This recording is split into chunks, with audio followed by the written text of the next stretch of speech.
FIFA President Infantino defends giving peace prize to Trump. Xi, Putin hail, stabilizing China-Russia alliance. Israeli fire in Gaza, kills 17, while militant gunfire wounds Israeli soldier. Thousands of Venezuelans march to demand Maduro's release. UNESCO recognition inspires hope in Afghan artist's city. FIFA President Gianni Infantino has defended his decision to award the inaugural FIFA Peace Prize to U.S. President Donald Trump during the 2026 World Cup draw in Washington, D.C., despite widespread criticism. Infantino stated that Trump deserves the honor for his efforts in promoting peace, citing his involvement in brokering ceasefires and diplomatic engagements in various global conflicts. The award ceremony, held on December 5, 2025, at the Kennedy Center, was part of FIFA's broader initiative titled Football Unites the World. Infantino emphasized the role of football as a unifying force and expressed hope that the prize would inspire further peace efforts. However, the decision has been met with significant backlash. Human rights organizations and various stakeholders have questioned the transparency of the selection process and the appropriateness of honoring a sitting political leader with a contentious record. Critics argue that the award undermines FIFA's commitment to political neutrality and raises concerns about the organization's governance. China's President Xi Jinping and Russia's President Vladimir Putin have reaffirmed their countries' close partnership, describing it as a stabilizing force during what they called increasingly turbulent global conditions. Speaking via video call, both leaders emphasized the need for deeper strategic coordination and stronger cooperation as major world powers. Xi urged continued development of bilateral ties, while Putin called the alliance an important factor for global stability. Moscow and Beijing have strengthened relations in recent years, particularly after Western sanctions pushed Russia to expand trade with Asia. Putin highlighted growing economic links, though neither leader detailed specific areas for future cooperation.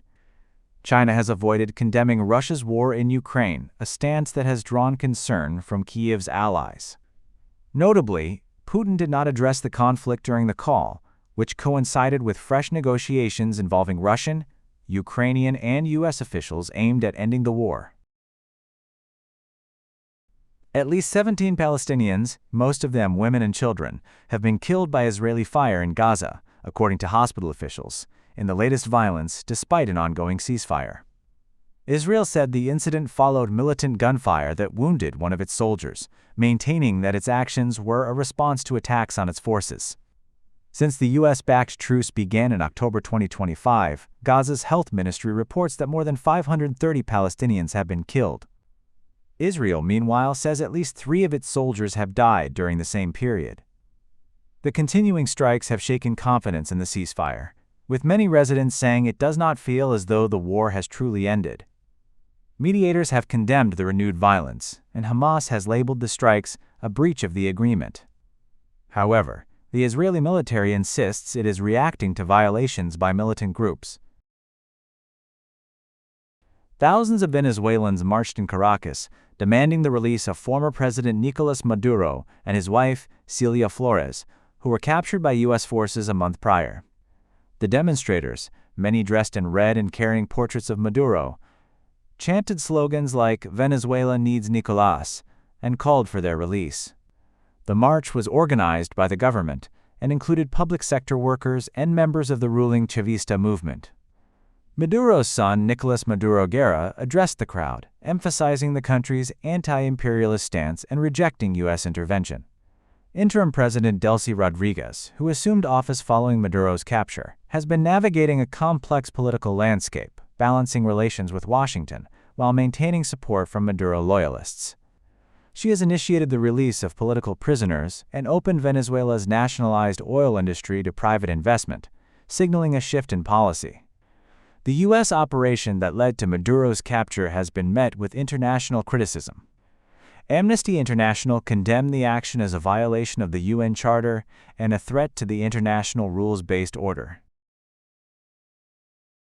Artists in Afghanistan's historic city of Herat say they have found renewed hope after UNESCO recognized the miniature painting style of renowned master Kamal ud-Din Behzad as part of the world's intangible cultural heritage.